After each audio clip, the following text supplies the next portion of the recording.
राज्यामध्ये म्हैशीचं दूध 80 ते 90 लाख लिटर तयार होतं. गाईचं दूध सर्वसाधारणपणे 1,25 लाखापर्यंत तयार होतं आणि राज्याचं पॅकिंग जर दुधाचं बघितलं तर ते 70 लाखाच्या आसपास आहे. 30 ते 40 लाख दूध हे बाय प्रॉडक्टसाठी वापरलं जातं. राहिलेलं दूध जवळजवळ 40 लाख लिटर हे दूध पावडरीसाठी जातं. काही बाहेरच्या राज्यातले सुद्धा ब्रँड आपल्या राज्यामध्ये येत आहेत. परंतु एका बाजूला शेतकऱ्याला दुधाचा धंदा परवडत नाही. याचं कारण की भेसळीचं दूध मोठ्या प्रमाणामध्ये स्वस्त दरामध्ये बाजारामध्ये विक्रेत्यांच्याकडे येत असतं. त्यांना मोठ्या प्रमाणामध्ये भेसळीच्या दुधावरती कमिशन मिळत असतं आणि एका बाजूला शेतकऱ्यालाही लुटायचा, ग्राहकालाही लुटायचा आणि आमच्या आरोग्याशी खेळायचं असं या दूध माफियांचं या राज्यामध्ये चाललेलं आहे. आणि म्हणून अशा दूध माफियांना कडक शिक्षा झाली पाहिजे. अजामीनपात्र खऱ्या अर्थानं यांना जन्मठेपर्यंत शिक्षा झाली पाहिजे.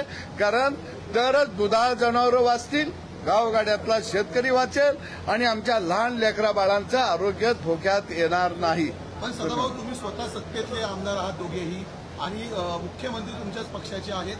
प्रश्न प्रमुख हाच आहे की अशा प्रकारे जे दूध भेसळ होते त्यामुळे भेसळीच्या कायद्यामध्ये बदल करायला हवा का, मनुष्यवध दाखल करावा का, ही मागणी तुम्ही मुख्यमंत्र्यांकडे 100% भेसळीचा कायदा कडक केला पाहिजे. भेसळ होता कामा नये. तिकडं तपासणी करणारे जे फूड ड्रगचे जे लोक आहेत त्याची संख्या वाढवली पाहिजे. ही मागणी आम्ही दोघं लावून धरू. कारण आम्ही गावगाड्यातली शेतकऱ्याची पोरं आहोत. कारण गावगाडा टिकला तरच देश टिकणार आहे आणि देशातली लेकरं बाळं यांना जर पोषक दूध मिळालं तरच ते त्यांचं भवितव्य पुढे घडणार आहे. या भावनेतून आम्ही या ठिकाणी हा प्रयोग दाखवला महाराष्ट्राला की कशा पद्धतीनं भेसळ माफिया राज्यामध्ये कार्यरत आहे.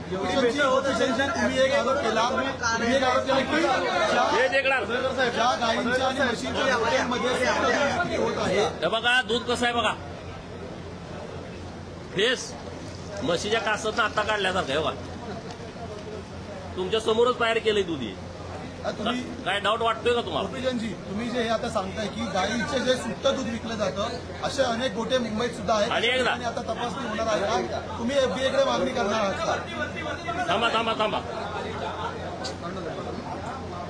हे बघा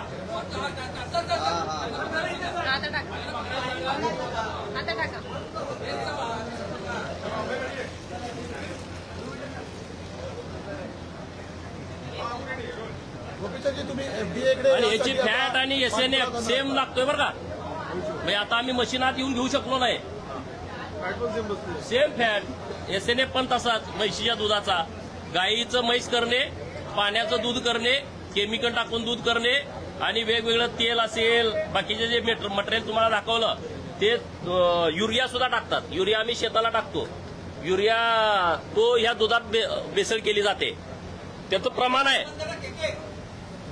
इस्लामपुरामध्ये जिथं मिळतं, जिथे कारखाने हे आम्हाला इस्लामपूरमध्ये मिळालंय. तिथं मोठी एक दूध डेअरी आहे मोठ्या पोटाऱ्याची. राजकारण म्हणून मी बोलत नाही. इकडं दिखावे खूप वेगळे आहेत. दिसायला एकदम भारी आम्ही अरे तुम्ही काय करताय? हे दूध संघवाले शेतकरी दुधात भेसळ करत नाही. कधी तर तांब्यावर पाणी टाकत असेल एवढंच, ते सुद्धा तिथं लगेच मशीनवरती दिसतं. तो भेसळ करत नाही. हे डेअरीवाले एवढ्या मोठ्या प्रमाणात भेसळ करतायत आणि गब्बर झालेले आहेत आणि त्यामुळे ह्यांना पहिलं सगळ्यांना जेलमध्ये टाकलं पाहिजे. कारण हे शेतकऱ्यांशी खेळतायत आणि ग्राहकांशी खेळतायत. आणि म्हणून राज्याचे मुख्यमंत्री महोदय यांच्याकडे आम्ही मागणी करणार आहोत, भेसळीच्या बाबतीतला कडकमधला कडक कायदा तयार करावा. आणि हे जे सगळे मोठे डेअरीवाले लोक आहेत, 1 lakh litre, 2 lakh litre, 3 lakh litre, 5 lakh litre, कुठनं आलं हे? 1 लाख लिटर गोळा झाला का 3 लाख करते ते. आता जो मी दुसऱ्यांदा प्रयोग केला ते 1 लिटरचं 10 लिटर होते. आता तुम्ही सांगा 1 लिटरचं 10 लिटर झाल्यानंतर त्या शेतात राबणाऱ्या शेतकऱ्याला कसं काय दर मिळेल? तो तिकडे आंदोलन करतोय. सगळे सरकारच्या नावानं मग ओरडतायत की दुधाला दर का मिळत नाही. हे जर भेसळ थांबली आमच्या दुधाचा दर दुप्पट तिप्पट होईल ना शेतकऱ्यांचा. आणि म्हणून आम्ही हे सगळ्या लोकांच्या समोर येण्याची आवश्यकता आहे. आता मला काय काय लोक बोलले, अरे तुम्ही कशाला असं करताय दुधाचा धंदा. अरे मग इथं मुंबईमध्ये राहणारी, पुण्यात राहणारी, शहरात राहणारी लोक ज्यांचा काही दोष नाही, जे रात्रंदिवस राबून पैसे देत आहेत, त्यांना तुम्ही कसलं दूध देताय? जे रानामध्ये राबते आमची बहीण, आमची आई, आणि तिथं दुधाच्या धारा काढायला तास 2-2 तास लागतात, दिवसभर चारा चारतेत, त्यांच्या दुधाला दर मिळत नाही. म्हणजे दोघं अडचणीमध्ये आणि मधली दलाल लोक गब्बर व्हायला लागलेले आहेत. त्यासाठी हा प्रयोग केलाय. त्यासाठी हे सगळ्या लोकांच्या समोर आणण्याचा आमचा विषय आहे. तुम्ही हा सगळा विषय दाखवलाय. सर्वसामान्य मुंबईकर आहेत, त्यांनी आता दूध घ्यायचं की नाही असा प्रश्न निर्माण होतो, त्यांना काय सांगा? नाही, त्यांना आमचं हीच मागणी आहे की जे चांगले दूध संघ आहेत, ज्यांची चांगली नाव आहेत, त्यांचं दूध घेतलं पाहिजे. परंतु राज्य सरकारला आमची हीच मागणी आहे की आता भेसळ थांबली पाहिजे ना, कुणीतरी यात सिरियस व्हायला पाहिजे. इकडे कॅन्सरचं प्रमाण एवढं वाढायचं कारण काय? फक्त आता शेतातला माल, त्याच्यावरती तुम्हाला कीटकनाशकं मिळत आहेत, रासायनिक खतं मिळत आहेत, तिथं अडचण आलेली आहे. कोंबड्या घेतल्या, कोंबड्याला रोज इंजेक्शन मारायला लागतंय, ते 100 ग्राम, 150 ग्राम, 200 ग्राम रोज कोंबडी मोठी मोठी होत जाते. माणसानं खायचं काय? फक्त धनगराची बोकडं आणि मेंढरं, फक्त त्याच्यात आता केमिकल नाही. माझे आहेत म्हणून मी सांगत नाही, पण खरी वस्तुस्थिती आहे. शाकाहारी लोक मला शिवाय देतील, पण त्यांना आता अजून इंजेक्शन दिलेलं नाही.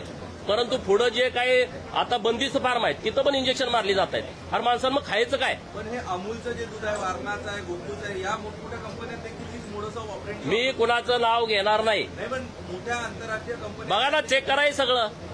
चेक, हे असं जर दूध होत असलं तर तुम्ही सगळ्यांनी चेक करा. मी कुणाचं नाव घेणार नाही, माझं कुणाशी असं म्हणणं नाही, पण दुधात अशा पद्धतीची भेसळ सुरू आहे. मी 8 दिवस झाला ही सगळी माहिती घेऊन तुमच्या समोर आलोय.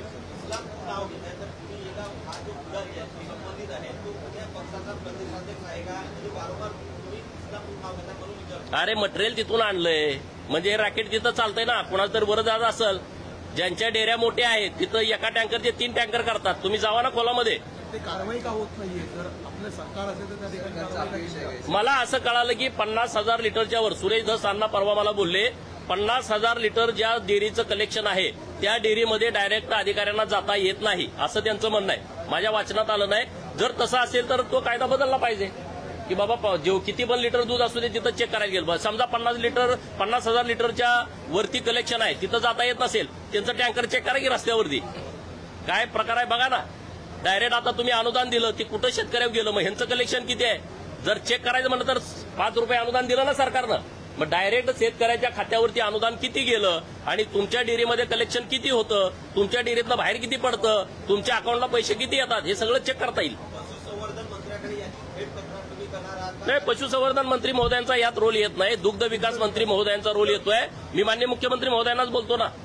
सर, आज ख्रिस्ती समाजाच्या वतीनं तुमच्या विरोधात आंदोलन केलं जाते, मोर्चा काढण्यात येतोय, वारंवार ख्रिस्ती समाजाबद्दल अपमान. मी काय अपमानित बोललो? ऋतुजा राजगेनं आत्महत्या केली, का केली? मी म्हणतोय का? नाही. आई वडिलांनी तक्रार दिली आहे की दबाव टाकत होते, धर्मांतरण करा म्हणून. काल अहिल्यानगर एसपी साहेबांचा मला फोन आलता, तुम्ही फोन करून विचारा. तिथं पण असाच प्रकार घडलाय. काल धर्मांतरण करण्यासाठी दबाव आलाय. मग हे ख्रिस्ती लोक जे रस्त्यावरती उतरलेत माझ्या विरोधात, ते जर ऋतुजाला न्याय मिळावा म्हणून उतरले असते, मी त्यांचं अभिनंदन केलं असतं ना. मी तुम्हाला काय बोललोय? धर्मांतरण करायचं नाही. करायचं का? तुम्ही आमिष दाखवून, दबाव टाकून, तुम्हाला काहीतरी चमत्कार करतो, तुम्हाला बरं करतो, तुम्हाला दवाखान्याला जाऊ नका तुम्ही, आम्ही प्रार्थना करतो तुम्हाला दुरुस्त करतो, हे योग्य आहे का? तुम्ही घराला पैसे देतो, रेशनला तुम्हाला गहू देतो, तांदूळ देतो, शाळेचं दप्तर देतो, पुस्तकं देतो, आणि मग तुम्ही धर्मांतरण करा. हे इथून पुढे कुठं आली एवढी लोक? 2011ची जनगणना आहे, 2.5 कोटी ख्रिस्ती बांधव अख्ख्या देशात आहेत.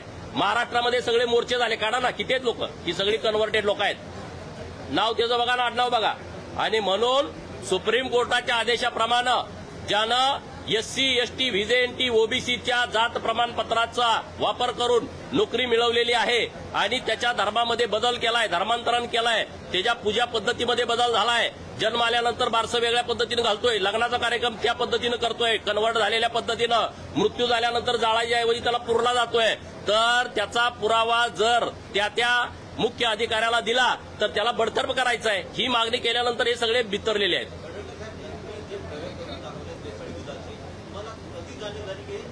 मागच्या मी 1.5 वर्ष झालं हे शोधत होतो, हे भेसळ कशी करतायत, पुराव्याशिवाय बोलायचं नाही, अशी माझी पहिल्यापासूनची भूमिका आहे. आणि म्हणून माझे सगळे सहकारी 8-10 दिवस मी गावाकडे पण करून बघितलं 2-3 वेळा, कसं दूध होतंय. दुधाचा वास येतोय बघा, सेम दुधासारखा. हे संध्याकाळपर्यंत ठेवा, असाच फेस राहतोय. किती डेंजर परिस्थिती आहे. आणि म्हणून म्हटलं एकदा लोकांना कळायला पाहिजे. मग आता माझ्यावर काय टीका टिप्पणी झाली तर मला त्याचा फरक पडत नाही, परंतु गाईच्या आणि म्हैसीच्या दुधाला गावातल्या दर मिळाला पाहिजे. आणि जे लोक विकत घेत आहेत पैसे घालून त्यांना चांगल्या प्रतीचं दूध मिळालं पाहिजे. मधले जे गब्बर व्हायला लागलेत, नालायकपणा करायला लागलेत, स्वतःच्या पोराला हे पाजाल का रे तुम्ही? जे भेसळ करून पैसे रोज अकाउंटवरती घेतायत कॅशमध्ये, तुमच्या घरात लहान बाळ जन्माला आलं तर तुम्ही युरिया टाकलेलं दूध त्याला पाजाल का? तुम्ही केमिकल टाकलेलं दूध तयार केलेलं तुम्ही पाजाल का?